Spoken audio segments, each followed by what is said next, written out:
Hello, welcome to the Menschwarmers this week, your bi-weekly Jewish sports and shtisel recap podcast. More sports than shtisel recap, I think, this time. I think our whole lives are a shtisel recap, if you think about it. You know, one of these days I'm actually going to have to watch that show. Probably. Preferably before they take it off of Netflix. To catch all the references I make on our show. Yeah. Welcome back, everybody. We are brought to you, as always, by the Canadian Jewish News. You can find us on the cjnews.com and on Facebook, the CJN Podcast Network. Also follow us on Twitter at Menschwarmers. We got Gabe in the last couple of weeks, a follow from Nick Rickles, local or not so local Israel baseball player. How about that? Yeah. Do we have Ty Kelly yet?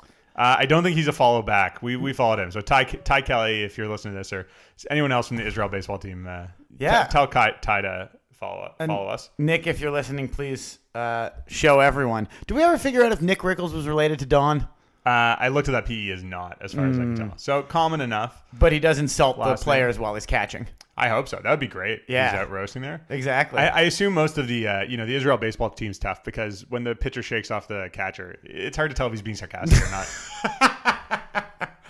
Well, that's very good. Or Nick Rickles, somebody swings. You call that a swing? Yeah. The hell's wrong with you? What are you doing that for? That's not a swing. Come on, show me something. Yeah, it's not so much instructional coaching as guilt. Yeah. All right. Well, that leads us to our first topic for the day, Gabe.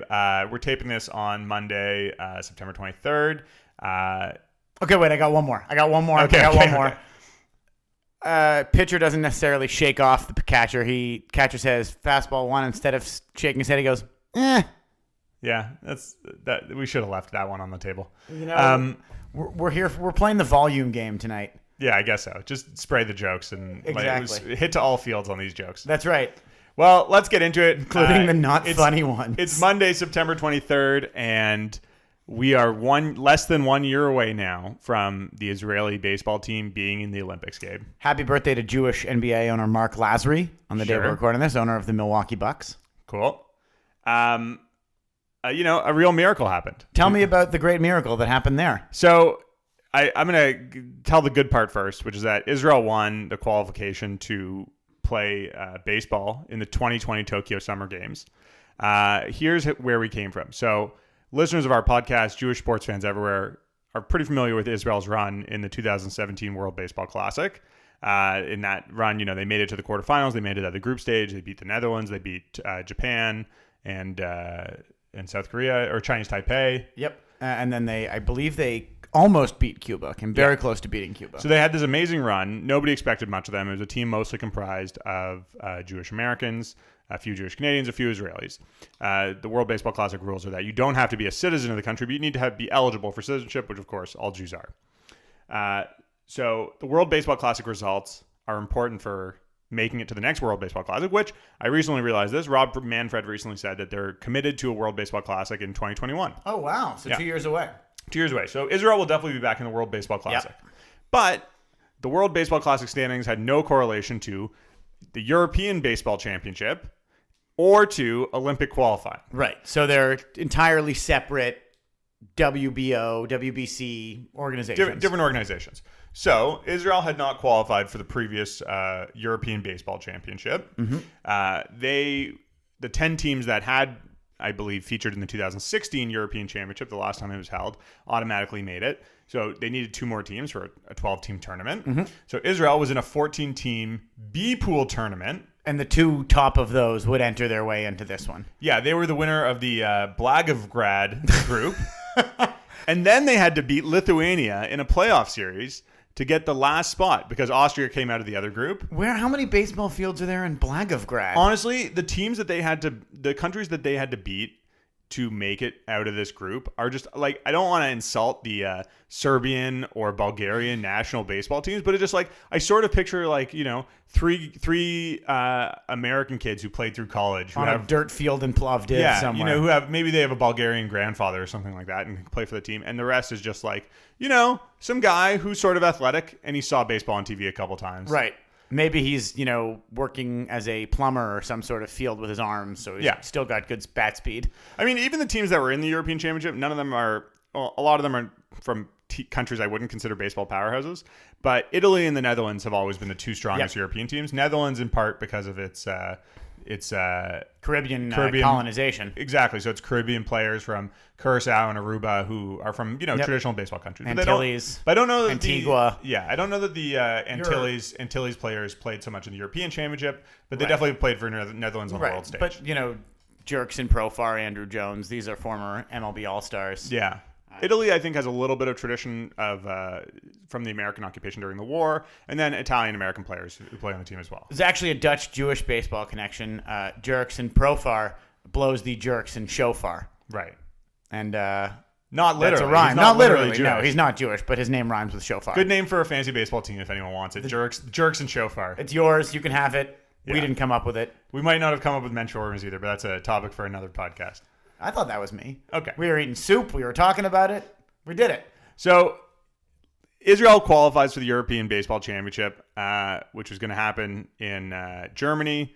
Happened last month, and Israel had a pretty good round robin. Wait, so go back a second. We're in the B. We're still talking about the B pool here. Yeah. Okay, so they were in the round robin and B pool against baseball powers. This is Serbia and Nigeria. No, just European teams. They went 5-0.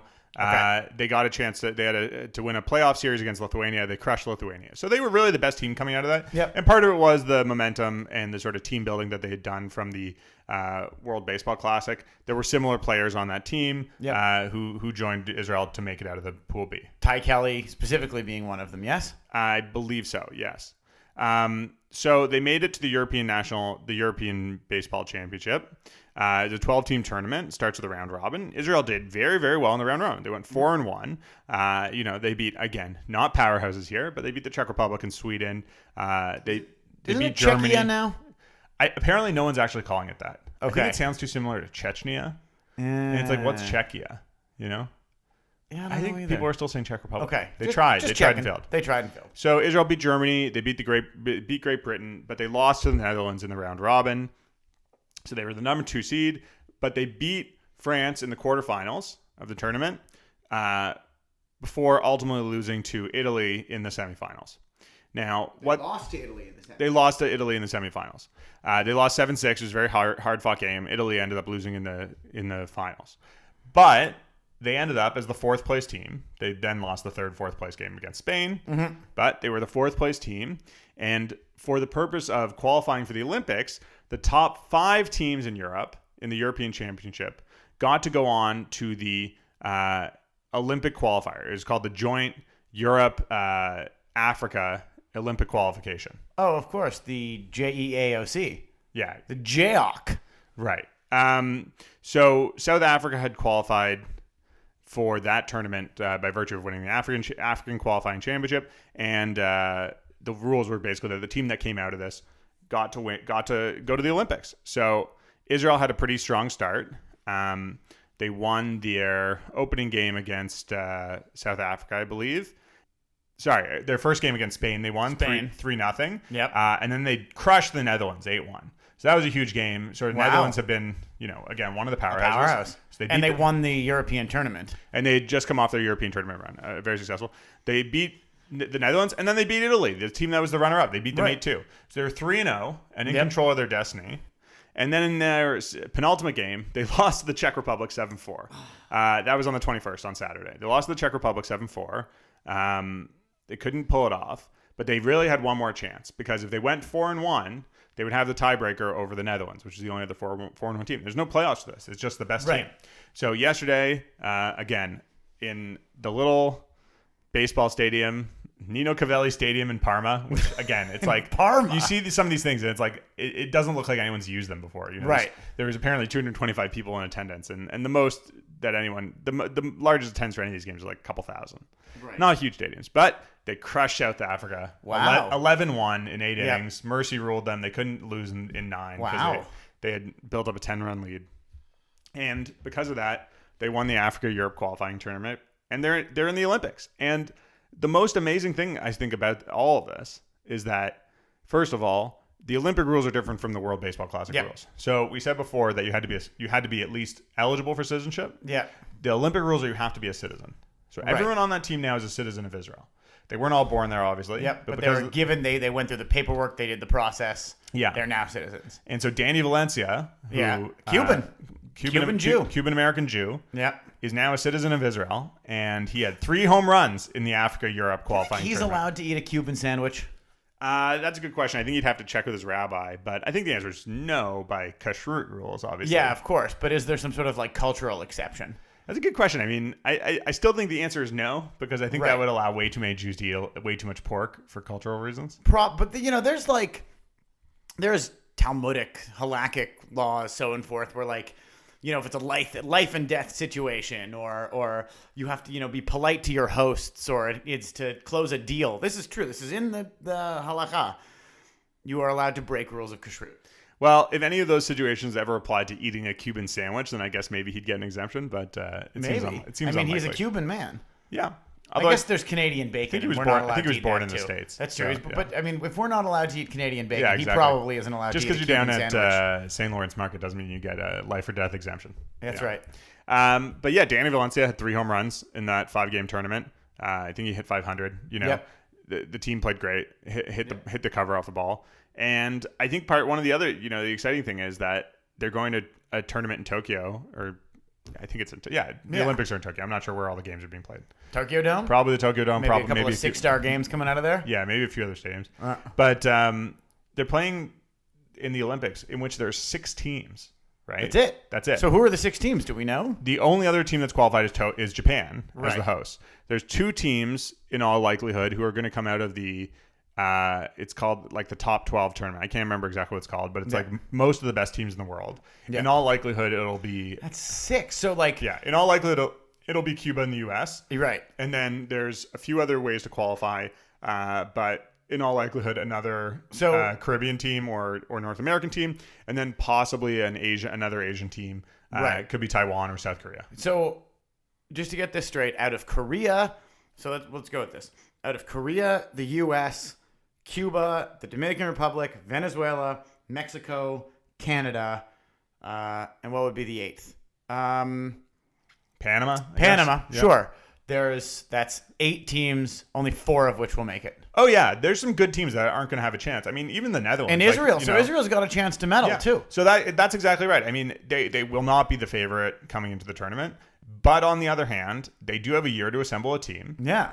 And I think there is an opportunity to acquire, put together a team of guys who aren't necessarily playing at the major league level. So the rules traditionally been that minor league players will go to the Olympics. Yeah. Major leaguers will not. But it's the middle of the season. Yeah, it's the middle of the season. But to identify some minor league players, whether it's guys on their way up or guys who were sort of career minor leaguers. Or guys who just, were major leaguers until recently but didn't get a job, which is sort of Danny Valencia's role. And just say, look, Ty Kelly as well. You have an opportunity to be part of something truly special. We have a chance to put a team together that can rival the best in the world on the biggest stage in the world for baseball. Baseball hasn't been in the Olympics in 12 years or whatever. And say, let's do it. Let's take our best shot of doing it. If we could win a medal here, it would mean so much. It would mean so much for Israel. All of Israeli sports. Israel, I believe, only has 2 Olympic medals ever. Yeah, I think one in sailing and one in judo.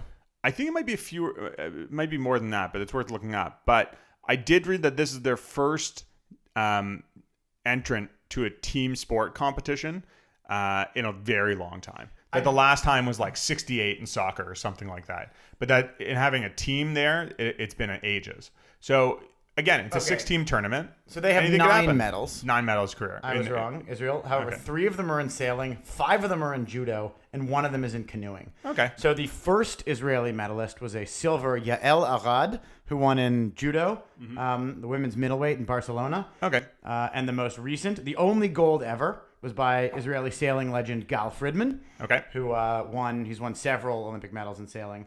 And most recently, Or Sassoon, who I wonder if he's a descendant of the Vidals. Vidal Sassoon? Yeah. Vidal Sassoon was definitely Jewish. Yeah, he was. I believe he died was. a couple years ago. Writing about that. Angelica Houston's his granddaughter. No. Yeah. I don't think that's right. We're gonna Jewish geography this at the break. But okay. Or Sassoon won a bronze at judo. Oh boy, this is quite a beefy man. He's 6'4", 265. Not a Wow. lot of Jews that big. Well, wow. there's the weight classes in judo. Yeah. Anyways, just to sort of tie a bow on all this, it's an unbelievable opportunity. I think it means a lot for Jews in baseball. I think it means a lot for Israeli baseball. I hope that Israelis are, really getting behind the team, and that a year from now in Tokyo, they're really out there and supporting. I think so far a lot of the support has been American Jews, and realistically, the team is largely American Jews. Now Jews who have gained citizenship in Israel, but it is largely American Jews, and the support, I think, is from American Jews. We're going to be in a position again where we're waking up at 3 a.m. to watch a baseball game, as we were during the World Baseball Classic.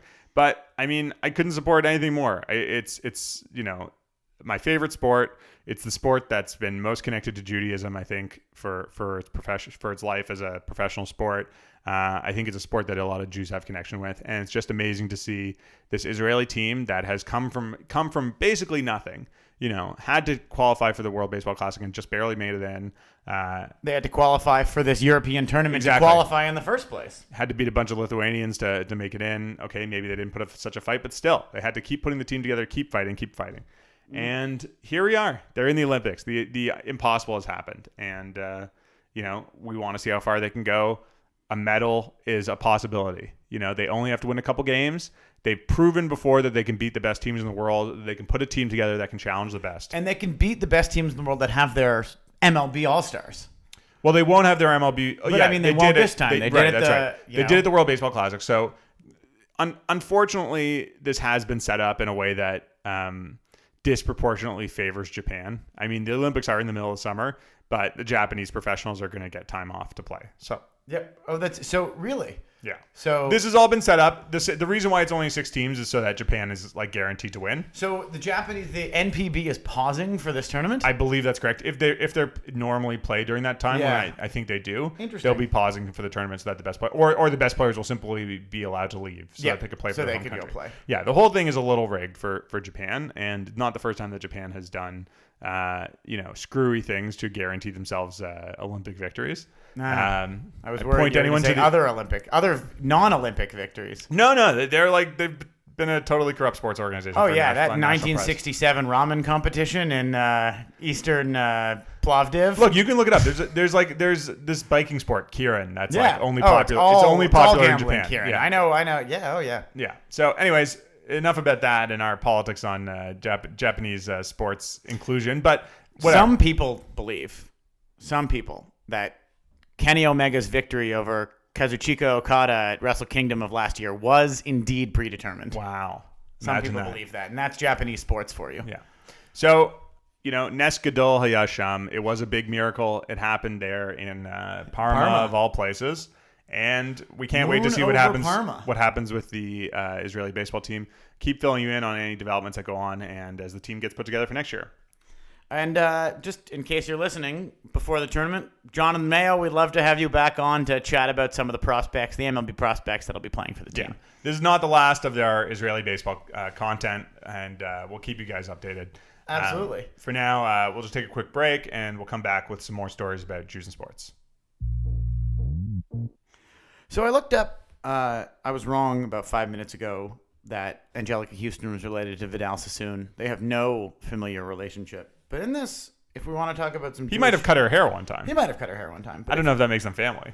I also don't know if it makes it a sport, but for the sake of today's sports event, let's talk about Vidal Sassoon as a professional athlete. Okay, I assume hairdressing is somewhat of a athletic pursuit for the hairdresser. You're on your feet, you're going around, you're focused, you got to be really precise. This dude was a certifiable badass.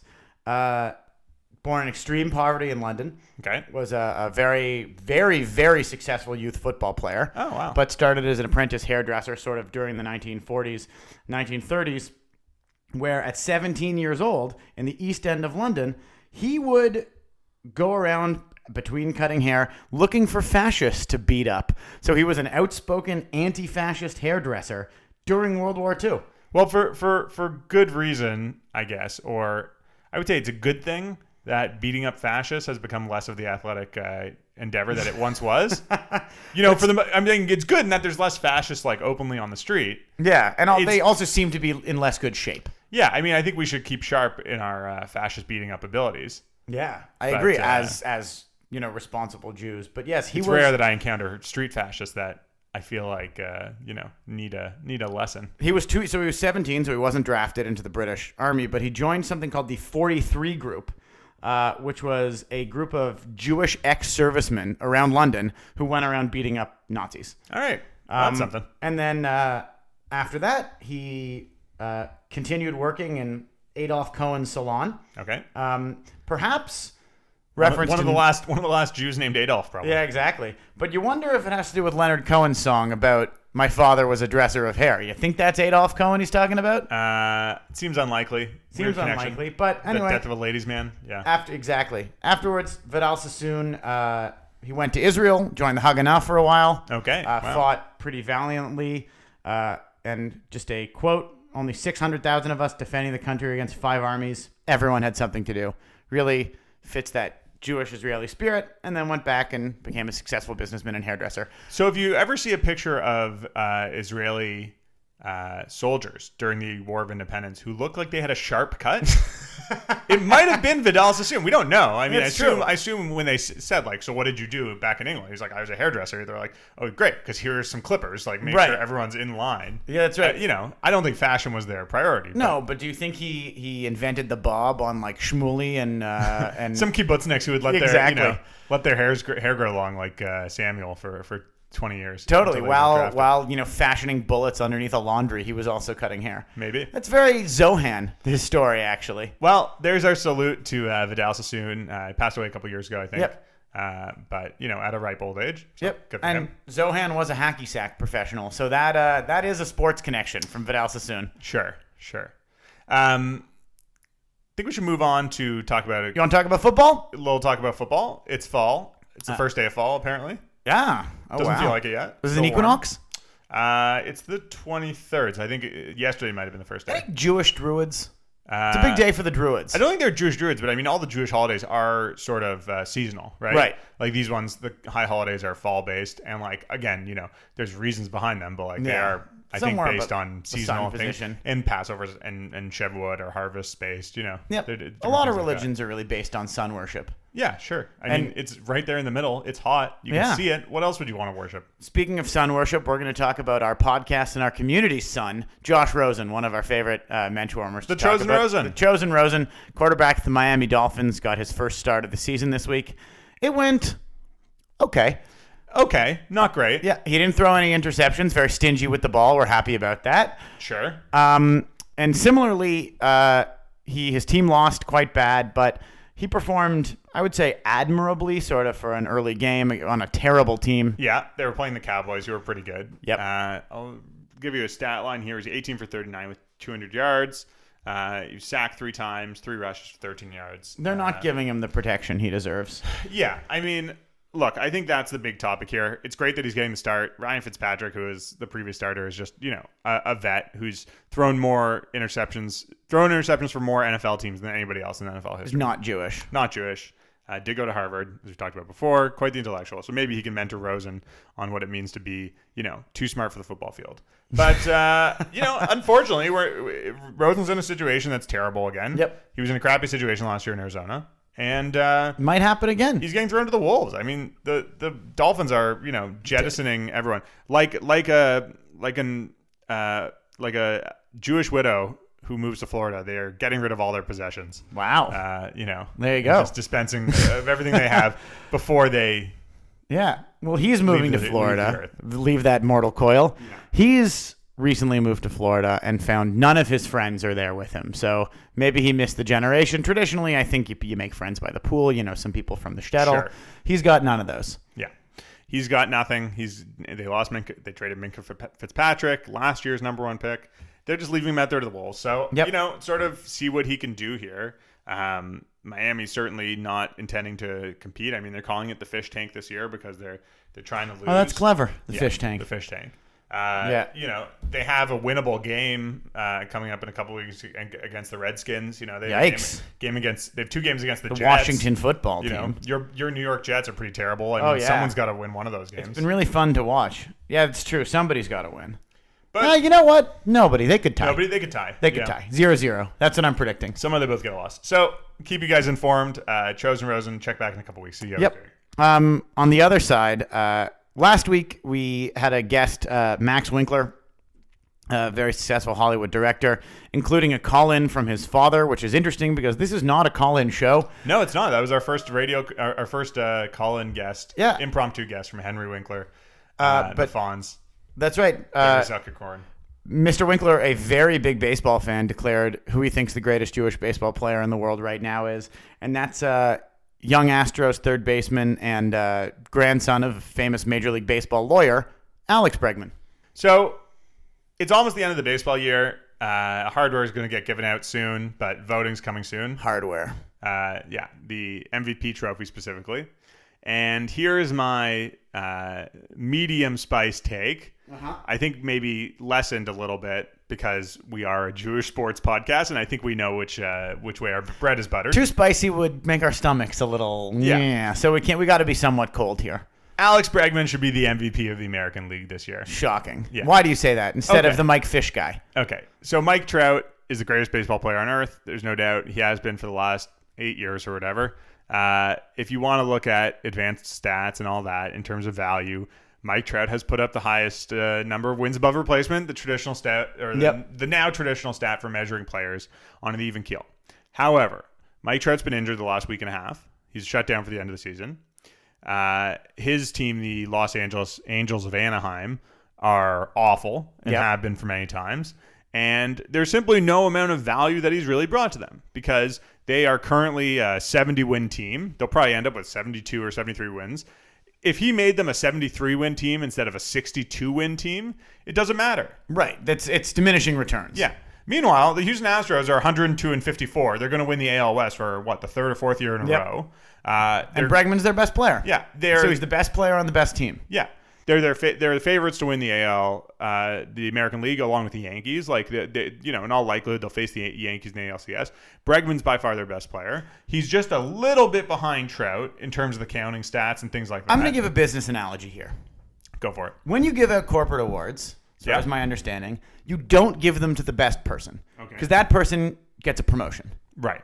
So the corporate award is sort of a kiss of death in terms of your promotional career, which is that you might not get the promotion now. Here's your consolation prize. Mike Trout's a first ballot Hall of Famer of all time. Sure. He doesn't need to win more MVP awards to make him do that. Right. So what I'm saying is let's give Alex Bregman that MVP award like you would give your corporate award to the guy in second, the second best employee, because the first one's getting the promotion. Well, so Trout's going to get the first ballot Hall of Fame. Let Bregman collect some hardware. I think that's right. I mean, it used to be the case that they wouldn't give a guy an MVP award multiple times. I think Babe Ruth only won one or two. Because it was like once you won it, they move on to something else. And I'm not saying that's always the case. They also didn't let people of color play in the Major League Baseball. Well, that made it a lot easier for Babe Ruth to be as dominant as he was. Right. A topic for another time.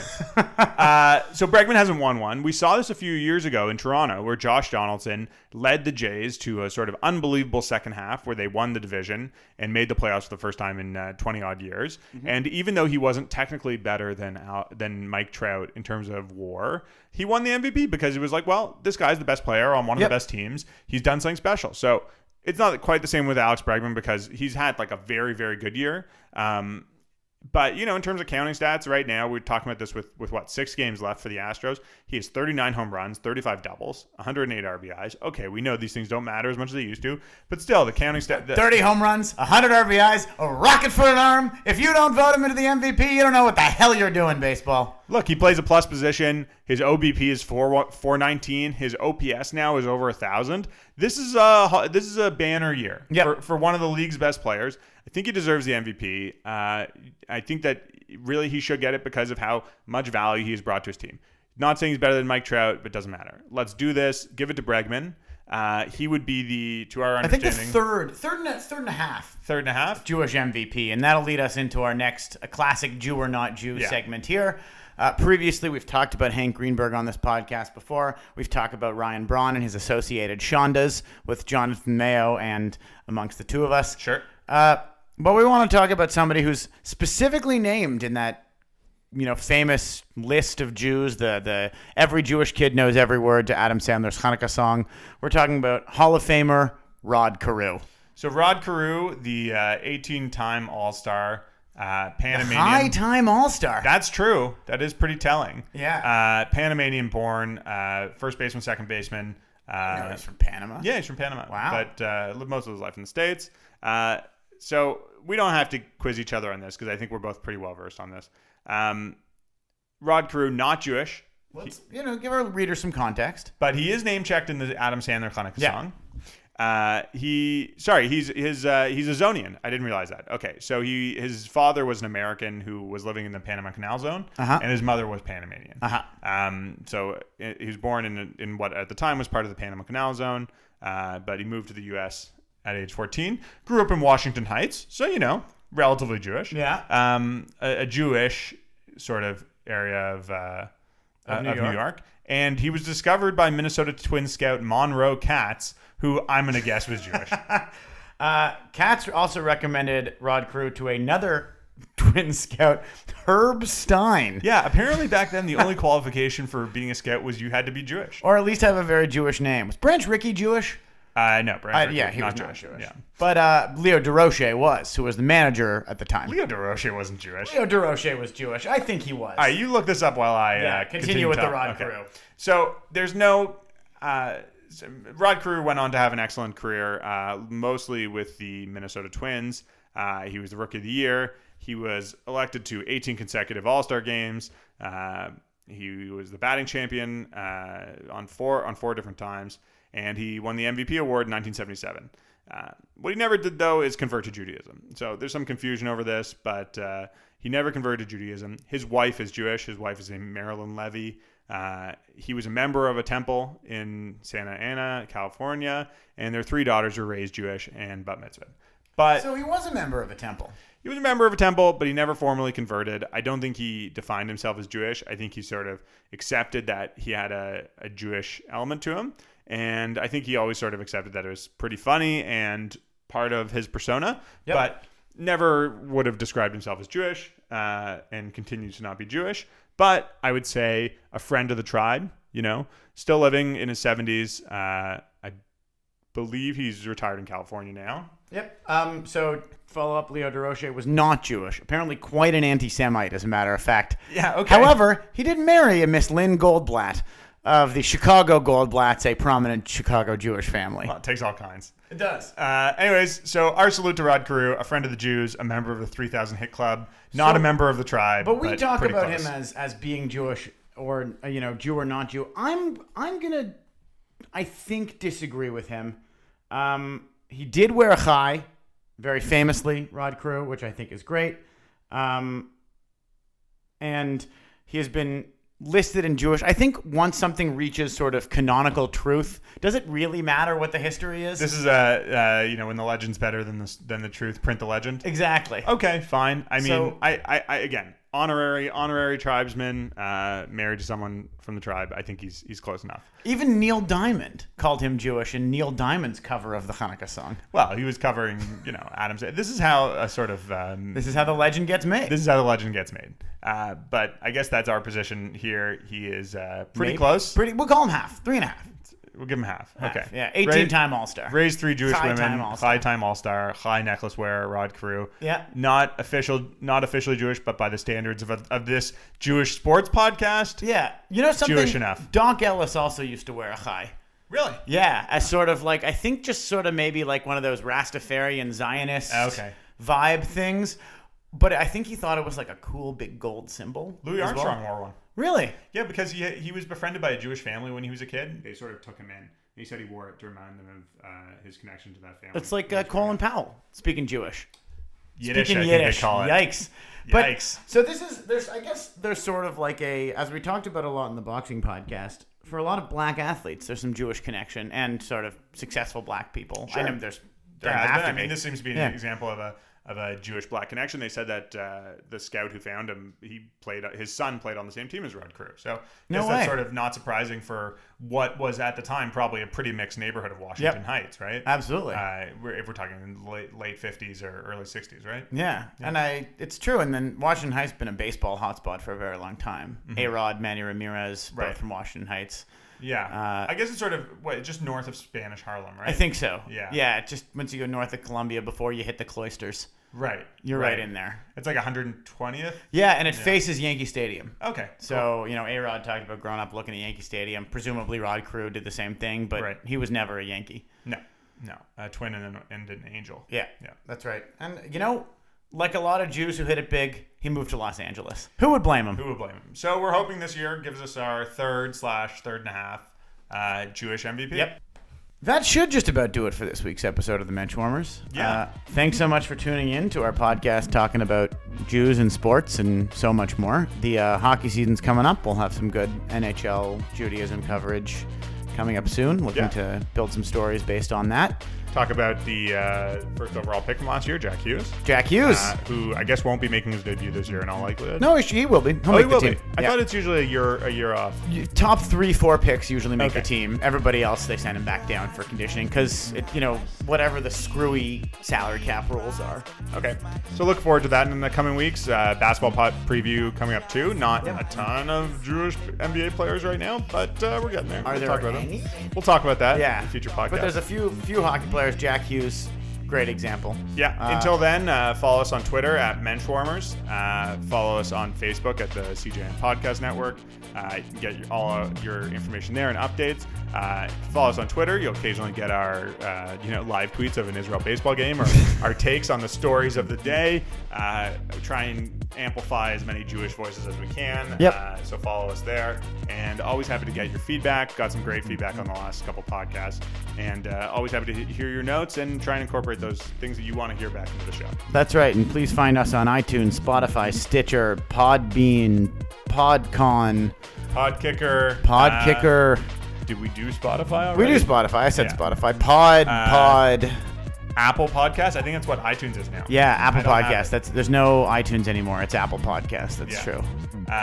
What's the one that you have to pay for? Luminary? Are we on Luminary? Probably not. Probably. Right? We might be on Audible. Stitcher, there's Stitcher Premium, but you can find us on Stitcher Regular as well. Okay, well, wherever you got this podcast, get our next ones also from there. And That's please like and subscribe, rate us on iTunes, whatever you can. It's always great to get feedback, and always happy to hear from you guys. Absolutely. Thanks for joining us again. We've been the Benchwarmers.